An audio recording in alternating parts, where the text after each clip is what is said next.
Sementara itu pemirsa, setelah sebelumnya ditetapkan sebagai tersangka OTT, Edison Bupati Muara Enim nonaktif kembali ditetapkan sebagai tersangka oleh KPK dalam kasus suap BPK. Dalam press release, KPK melalui PLT Direktur Penyidikan Ahmad Taufik Husin bersama jubir KPK, jika Edison Bupati Muara Enim nonaktif bersama 3 orang lainnya, di mana salah satunya ialah pegawai BPK perwakilan Sumatera Selatan. Dalam kasus ini, Direktur Penyidikan KPK Ahmad Taufik Husin menyampaikan jika kasus ini bermula dari adanya temuan dalam LHP Pemkab Muara Enim. Sehingga dari situ Edison Bupati Muara Enim nonaktif mengutus salah satu orang kepercayaan berkomunikasi dengan salah satu pegawai BPK perwakilan Sumatera Selatan.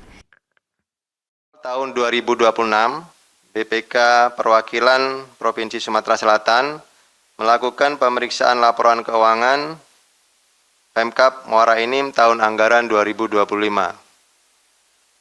Nah, berdasarkan pemeriksaan BPK tersebut ditemukan hasil audit nilai melebihi batas materialitas di dalam LHP keuangan Pemkab Muara Enim. Dalam kasus ini, Komisi Pemberantasan Korupsi KPK menyita sejumlah barang bukti diantaranya uang tunai sebesar 200 juta rupiah, serta juga ada 1 unit kendaraan roda 4, dokumen dan beberapa barang elektronik lainnya. Tim Liputan PAL TV.